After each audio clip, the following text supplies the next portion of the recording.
here. I'll just let you know ahead of time, the computer's fighting me a little bit, so there wasn't anything necessarily from last night's log that's of super significance. I will talk about a follow-up from the fatal crash yesterday, and then the chief will speak of some stuff from that as well. So if you have anything from a couple days past, just let me know and I'll write it down and I'll email you. So we'll get started.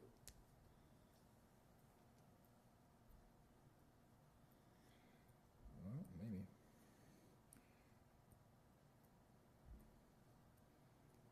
This is what happens when Sam's gone. So.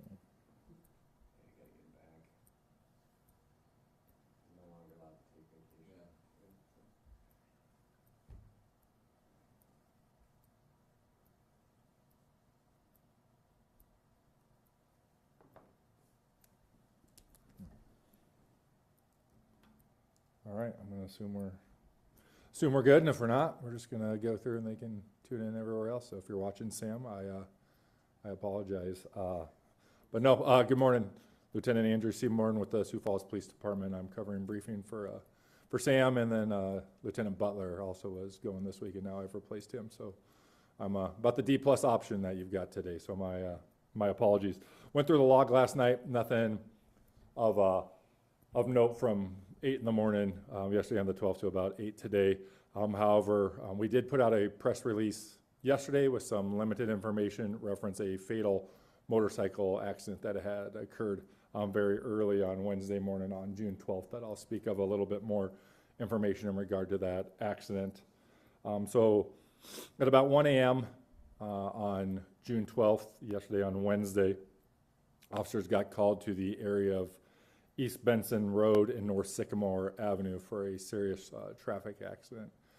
When they got on scene, there was a singular motorcycle that had clearly been involved in an accident. It had struck a parked car in that area, and that accident resulted in a fatality from the driver of the motorcycle. We are able to release the name of the driver.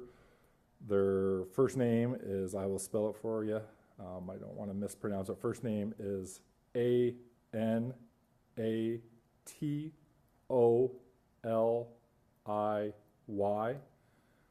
Last name, I believe, is Manuylo. Manuylo.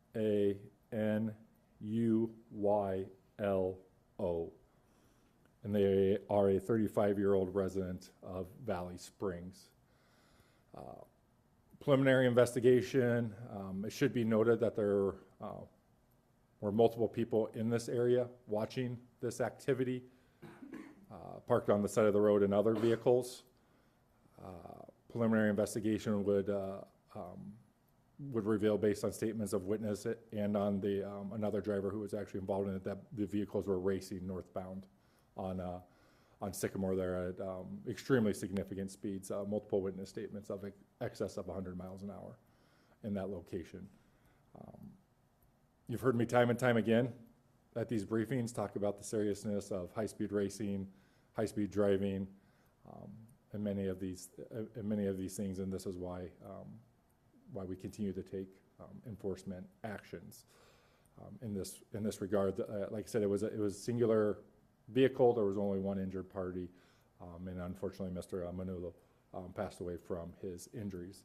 I'm going to go ahead and turn it over to Chief Toom, who's going to speak a little bit further on this, and then if you have any other questions reference the accident or anything like that, I'll do my best to answer them. But Chief Toom. Yeah, the reason I wanted to come and address this today is it's been obviously a hot topic of conversation, especially over the past couple of years.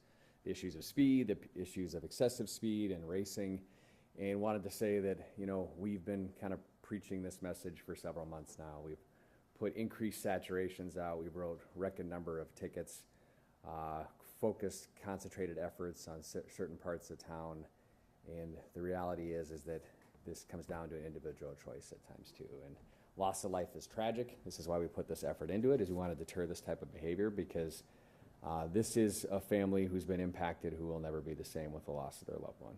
And that can't be understated, and there's nothing of anything that, you know, we need to just kind of focus on that too, but at the same time talk about what we as a society and how we set things up We have rules, we have speed limits, we have behaviors that simply are prohibited because they have high consequences. And we've seen these consequences play out, and nobody, again, this is a lose situation for everybody involved. But speaking to this, again, people gathered at this location, people engaging in this preliminary investigation. We're still putting this all together. One of the parties there we've already caught multiple times this year, or at least one time for this sort of behavior, and was cited and even had issues taken that, which will obviously play out in court. But again, this is where we have to look as a society, and on the phone this morning already with our state's attorney and speaking with other law enforcement partners, what do we have to do legislatively to find solutions for this? And what does that look like? What are the other communities doing?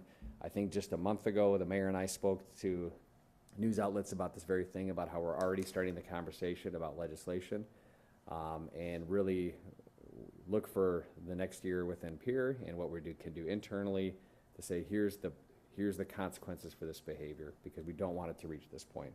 We don't want it to reach the point where lives are lost. And again, the public has spoke out about it. The public's fed up, and we understand that. And we've told our people no breaks. You know, when we find people engaged in this activity, our enforcement effort has to be as strong as possible. But at the end of the day, we can't cover every single inch of this community with everything else that's going on and the growth of our community. And that's just something that has to be at isolated part of town at 1 in the morning or 12 if that stuff's going on. We just can't be everywhere all the time. There's some personal responsibility that people who engage in this activity have to look at and understand that it's unacceptable behavior that the community's fed up with. And we just need to look at ways that we can address this, like I said, legislatively, but also increase our enforcement efforts and do what we need to do. The 35-year-old who lost his life, he was one of several people who was racing on a motorcycle? We are still putting that all together. We know that when the incident occurred, that there was another vehicle that was racing at that time. Oh, okay. Another motorcycle, yeah. So at least 2 motorcycles Yeah. racing. And then spectators that had gathered as well that were watching it. So he was racing against another car? It was motorcycles involved, and we're still in the investigation phase of this, of putting this all together and making sure we have everything.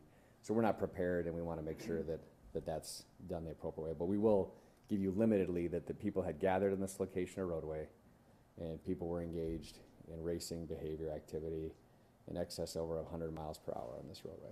So this is organized, an organized party of some sort. At some point, people knew to come here for this at this time, right? And it's not, like, you know, we don't know exact numbers, exactly what was taking place. There's steps in the investigation we have to go through, but understand that we are now, with our dedicated traffic investigators, looking closely at these type of events. You'll remember just, I don't remember how many months ago that was, where we were able to charge 8 people with organized street racing and thing of that in that same part of town. And so our investigators will look into it. They'll make sure that things are, you know, as put together as possible before we forward that to the state's attorney's office. Was the gentleman who was, you said had previous arrests for this behavior, was he among the crowd there? Yeah, we're not going to comment on that specifically at that time, as the investigation still kind of has to move forward on that, so. You mentioned a record number of tickets, Chief. Can you expound on that at all? Sure. So we run numbers and we go through different things with our saturations, and I'll probably have to have Lieutenant Seymourn help me out, but within, I believe we had a 4-year high in speeding tickets, a almost 5-year high in DUIs.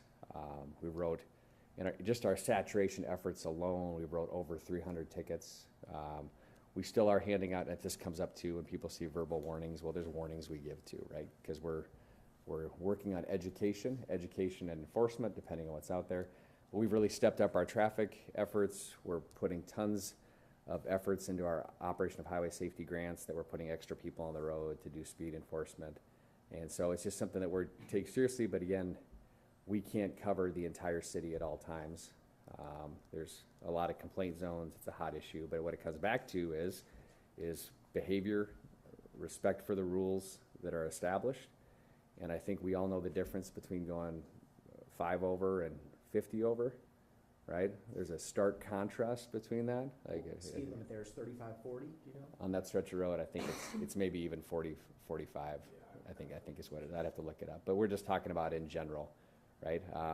Like I said, we know there's normal speeding and then there's excessive speed. There's normal engine noise and then there's excessive engine noise. And again, what we hear from the public is that they're fed up with it, and we need to find ways, again, like I said, sometimes the punishment isn't enough to deter the behavior, and we need to work legislatively to say, okay, well, what is the punishment for engaging this type of activity? So what Yeah. does punishment look like right now for insufficient driving? Or So, when you get caught racing? What It's does a, that look like? it's, you go to court, and many times the fine is up to $500, right? And so there's certain things, and so there's other issues too, depending on aggravating factors, you know, whether it's just speed, whether it results in a crash, whether it results in something else. So those work out through the courts, so we'll engage, you know, we take special attention to these cases. We speak to our city attorneys and our state's attorneys to say, hey, just make sure that we look at these as they work their way through the system. But I think we can also look at, from a higher level, again, we talk about what are some things we can do at a state law level, see what's working in other places, other communities. And again, we act like this is a completely new issue. It's not.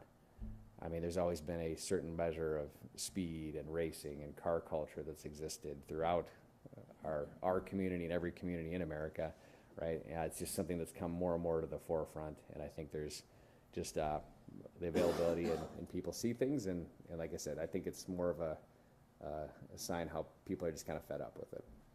And the incident that turned deadly early on the 12th, that was exclusively motorcycle racing. From what we believe at this point, there was motorcycles involved, is what I'll say, in that incident. So. Were there any other traffic citations or anything else?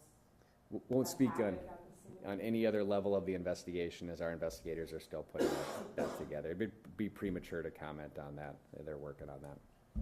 Do you have any specific changes when it comes to appealing to legislators or Yeah. something to change rules or to make it a bit more difficult or tougher for Yeah. people? So we're just gonna, you know, get together as a collective and say, okay, what are some things we can do? I think you've looked at other communities and other departments, they talk about seizing vehicles, right? They talk about doing things like that way. We're not talking about that at that moment. We realize that's a big thing, and the courts have a lot to say about those. But just different ideas like, well, what is the punishment for even being involved in an event like this? What is the license revocation issues? What is the fine? Does the fine need to be raised to the level where there's a mandatory minimum fine that it does this? Is there points on driver's license? Mandatory revocation of driving privileges? There's all these different things to look at, but really what you want to look at is, if you look for a legislative solution, is it effective? You don't want to just throw something at a wall and say, okay, well, this will be what it is. We have to look at what's out there, what's effective, but ultimately, again, the education side is we just want people to know that this is a dangerous activity, and I think we're fortunate that more lives weren't lost, because again, you have people gathered around while racing events taking place, and again, loss of life is tragic. This is a family who's been impacted, and the loved ones of this individual are impacted, and we just don't want to see a tragedy like this. But again, we can only do so much to prevent tragedies. Are you able to share if the individual who lost his life was wearing a helmet? Still part of the investigation. I can't comment on that at that point. Are there any prominent streets or roads that is common, or is it just throughout Sioux Falls that this Yep. street racing is prevalent? Well, if you look at the way Sioux Falls has developed, our roadways are designed to move large amounts of vehicles over an efficient time frame and an efficient space. And so even you see some of our new roadways, 4 lanes, pretty wide. We get complaints about how traffic moves too slowly on one street, and then when a street's designed to facilitate traffic movement in a more expedient manner, now we talk about how fast the roadway is. It's kind of the back and forth of it all. But you'll see again where there's, again, isolated roads or wide roads, but even, 69th Street, 57th Street, there's a variety of, depending on where the vehicles are at. It has less to do with the roadway and more to the occupants or the vehicles on the roadway and how they're behaving. No, yeah, thanks for your time. Appreciate it. Like I said, I know it's a topic of hot conversation, which is why I wanted to come here today, and we know that we're working on it, but ultimately, again, like I said, we have to work on it collectively as a community.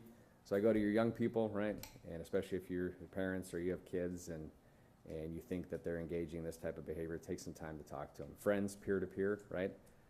Let's talk about it. Again, some of these sport bikes are designed to go well over 120 miles per hour, which isn't street legal anywhere.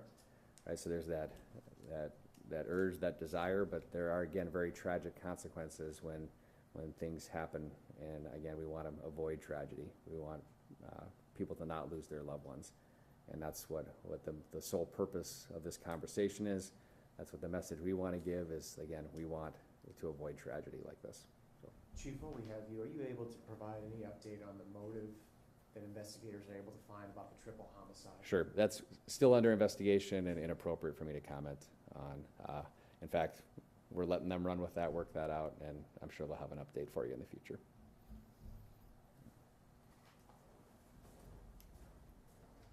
Any other questions relative to the crash that you didn't ask the chief? Awesome. I think you guys probably covered all of that I was expecting, so thank you for asking him and not asking me. So Pardon to make yeah, no, go ahead. To make you repeat yourself, the cross streets there? East Benson Road and North Sycamore Avenue. How far away from that intersection was it? Oh goodness, I would have to take a look at that'd be available in the accident report. It would, the accident the accident occurred on a portion of North Sycamore Avenue, near Benson Road.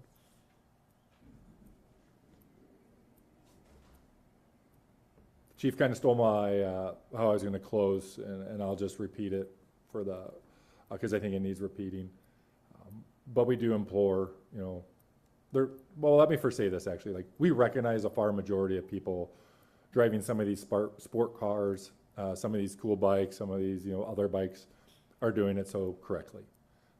However, there is a smaller demographic that aren't. That's causing a lot of issues and causing a lot of heartache for the city, and obviously driving it in a manner that can have tragic consequences, and we want to avoid that.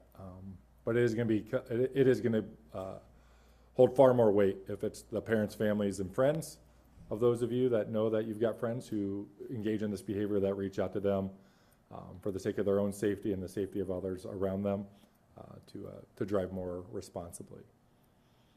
With that, like I said, I don't have anything else. If you need to follow up for some previous instance because my computer's not working, I'll have you grab my ear afterwards, but thank you for coming. From your perspective as a lieutenant who's Yep. active in the community at a number of events, when people are saying, hey, Lieutenant Siebenborn, this is annoying me today about the law and people might be breaking it, do you often hear about complaints about such street racing? Yeah, the question was that, essentially how often do we hear a lot of complaints about street racing? And I will tell you, street racing and speeding is the singular biggest complaint we get at the Sioux Falls Police Department, bar none.